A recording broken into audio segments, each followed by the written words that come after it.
அப்பவும் இப்பவும் எப்பவும் சென்னை சில்க்ஸ். அதிரடி கலெக்ஷன், சரவெடி செலிப்ரேஷன். மல்லி மல்லி மல்லி மல்லி மல்லி. என்ன இது? நம்மள ரூம்ல விட்டுட்டு போன ஒருத்தரையும் காணோம், கண்டுக்கவே இல்ல.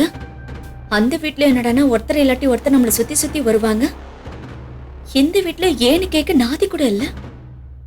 இந்த வீடு ஒரு மார்க்கமா தான் இருக்கு. இந்த கதிரேசனுடைய முகரக்கட்டைய பார்த்தா கண்டிப்பா உழைச்சு இதெல்லாம் சம்பாதிச்ச மாதிரி தெரியல. ஊரை நல்லா ஏமாத்தி தான் சொத்து சேர்த்திருப்பான். அது சரி, அப்படி சேர்த்து வச்சதானே நம்மள மாதிரி ஆளுங்களுக்கு வசதியா இருக்கும். ஒரே இடத்துல சுருட்டணுமா நடைய கட்டணுமான்னு இருக்கலாம். அதுதான் நமக்கு வசதி. நீ ஒழுங்கா சாப்பிடணும், குளிக்கணும், சமத்து புள்ளையா ட்ரெஸ் பண்ணிக்கணும். இல்லனா உன்னை அடிச்சிருவேன். ஏய், இங்க எதுக்கு வந்த? யார கேட்டு வந்த? உனக்கு மேனஸ் இல்லையா? ஒருத்தவங்க ரூம்குள்ள வரும்போது கேட்டுட்டு வர தெரியாது. நான்சென்ஸ். இந்தா சாப்பிடு. உன்கிட்ட இப்ப யார் சாப்பாடு கேட்டா? இது என்னுடைய வீடு, நான் வச்சதா சட்டம், புரிஞ்சுதா? என்ன பாக்குற? ஒழுங்கா சொன்னதை செய்யல, இந்த மாச சம்பளத்தை கட் பண்ணிடுவேன். ஜாக்கிரதையா இருந்துக்கோ. சரி சாப்பிடு. என்கிட்ட என்ன வேணும்னு கேட்டியா? யார கேட்டு இத கொண்டு வந்த? இங்க பாரு, ஓவரா இரிட்டேட் பண்ணாத. மரியாதையா வாங்கி சாப்பிட சொல்லிட்டேன். என்ன நீ மிரட்டுற? வேலையை விட்டு தூக்கிடுவேன், இந்த வீட்டை விட்டு துரத்திடுவேன்.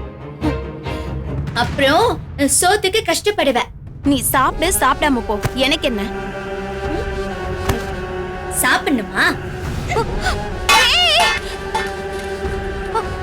என்ன பண்ற? என்ன பண்ணிட்டு இருக்க நீ? சொல்ல கேட்காம சாப்பாடு நாய்க்கு வச்ச மாதிரி வச்சுட்டு போற. அவ்வளவுதான், 5 நிமிஷத்துல கிளீன் பண்ணணும். என்னது? கொழுப்பு எடுத்து போய் நீ தட்டி விடுவ, நான் கிளீன் பண்ணணுமா? உன்ன அம்மா, அப்பா, அப்பா, என்னைய அடிக்க வர? அப்பா. ஐயோ, என்ன ரத்தம் வந்துருச்சு? வட்டம் இவளுக்கு தேவைதான். திமிரு ஓவரா தான் இருக்கு.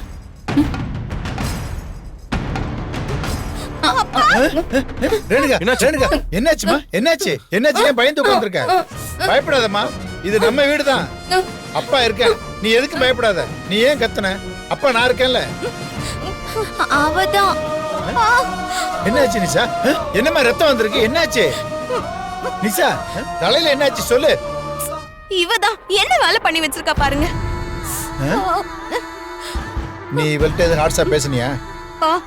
இவளுக்கு சாப்பாடு கொண்டு வந்ததுக்கு எனக்கு இதுவும் தேவை, இன்னமும் தேவை.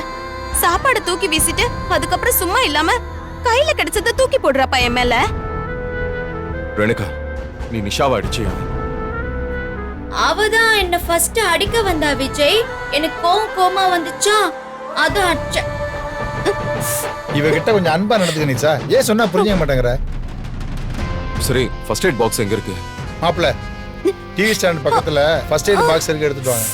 சரி, நான் எடுத்துட்டு வரேன். அம்மா, மாப்பிள்ள ஃபர்ஸ்ட் எய்ட் பாக்ஸ் எடுத்து வரட்டும். இருமா அம்மாடி, தங்கச்சி அப்பெல்லாம் அடிக்க கூடாதுடா. நீ பக்கத்துல வராத. ஞாபகம் ஆளுதானே? போங்க, எல்லாரும் போங்க. அவ கூடவே போங்க. கொடுங்க.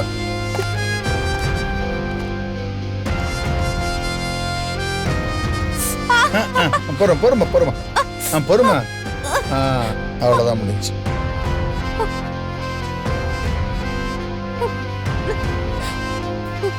இந்த நிஷா சைக்கோ மாதிரி இருக்கா.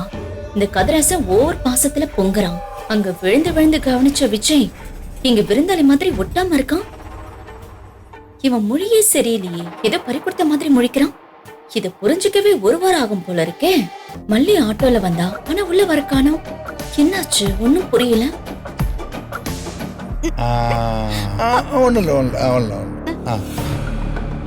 அப்பா, இனிமே இவள கவனிச்சுக்கிற பொறுப்பை என்கிட்ட கொடுக்காதீங்க. நான் இவ பக்கத்துலயே வரமாட்டேன்.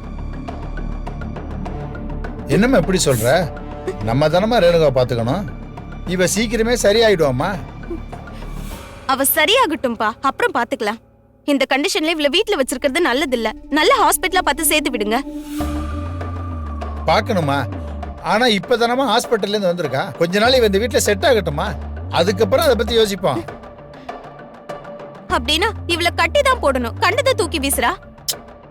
என்ன கட்டி போடணுமா? உன்னதான் கட்டி போடணும். எனக்கு இந்த வீடே பிடிக்கல. விஜய், மல்லி எங்க? மல்லிய கூட்டிட்டு வா, அவளை வர சொல்லு. இல்லம்மா, மல்லி எல்லாம் இங்க வரமாட்டா. அவ அவங்க வீட்டுல இருப்பாமா. இது நம்ம வீடுமா. உனக்காக அப்பா இருக்கம்மா, தங்கச்சி நிசா இருக்கா, மாப்பிள்ள இருக்காரு. எனக்கு உங்க யாரையும் பிடிக்கல. எனக்கு மல்லி தான் வேணும். அவளை வர சொல்லு, அவளை வர சொல்லுங்க.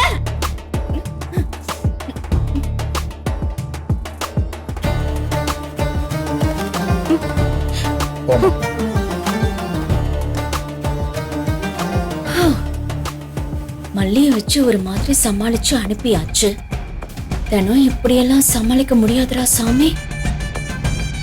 சீக்கிரம் ரேணுகா வாழ்க்கையில நடந்ததெல்லாம் தெரிஞ்சுக்கணும். இவங்க கேரக்டர் எல்லாத்தையும் தெரிஞ்சுக்கணும். மனநிலை தெளிஞ்சிருச்சுன்னு கதிரேசனோட வாரிசா செட்டில் ஆட வேண்டியதுதான்.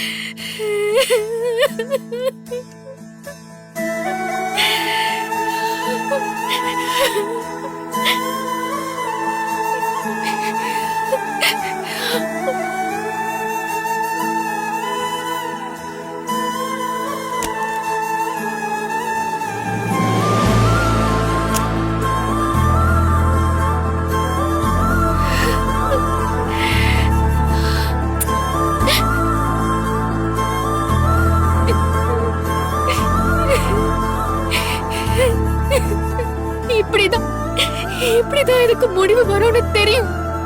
ஆனா இவ்வளவு சீக்கிரம் நடக்கும்னு நினைச்சு பார்க்கலங்க. என்ன மாதிரி அங்க உங்களுக்கும் கஷ்டமா இருக்குமா? என்ன மிஸ் பண்ணுவீங்களா? இருக்காது. இல்ல, நீங்க ஏன் என்ன மிஸ் பண்ண போறீங்க?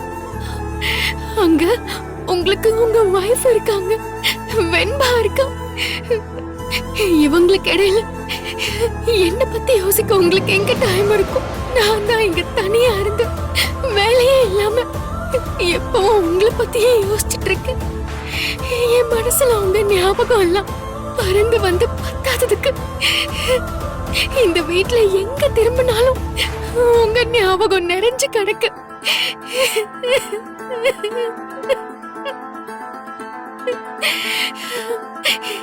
இந்த கபோர்டு, உங்க ட்ரெஸ், இந்த ரூம்ல நம்ம பேசி சிரிச்ச நாள், என்ன நீங்க சமாதானப்படுத்தினது, என்கிட்ட கோவப்பட்டது, கிண்டல் பண்ணது, வருத்தப்பட்டு பேசினது, உங்ககிட்ட ஷேர் பண்ணிக்கிட்டது, இதெல்லாம் இப்ப நடந்த மாதிரி இருக்குங்க.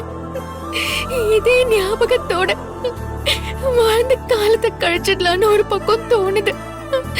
இன்னொரு பக்கம் இத மறந்துட்டா நல்லதுன்னு தோணுது. இந்த வீட்டை விட்டு போயிட்டா உங்க ஞாபகங்களை மறந்துட முடியுமான்னு தெரியல. எங்க இருந்தாலும் நீங்க நல்லா இருக்கணும்னு நான் நினைச்சுக்கிட்டே தான் இருப்பேன். என்னால உங்களுக்கு இந்த கஷ்டம் எல்லாம் வேணாங்க. நீங்க, ரேணுகா அக்கா, வெண்பா 3 பேரும் சந்தோஷமா இருங்க.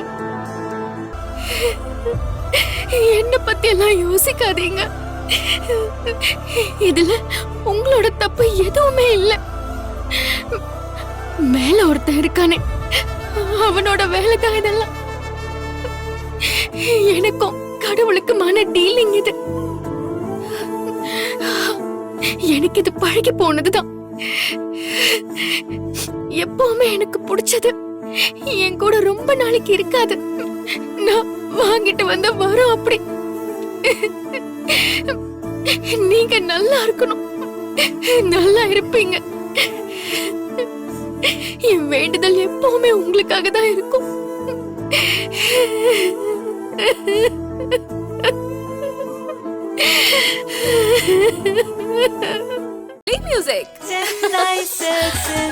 அப்பவும் இப்பவும் எப்பவும் சென்னை சில்க்ஸ். அதிரடி கலெக்ஷன் சரவெடி செலிப்ரேஷன்ஸ். இந்த வீடியோ உங்களுக்கு பிடிச்சிருந்தா லைக் பண்ணுங்க, ஷேர் பண்ணுங்க, காமெண்ட் பண்ணுங்க. மறக்காம சரிகமா டிவி ஷோஸ் தமிழுக்கு சப்ஸ்கிரைப் பண்ணுங்க.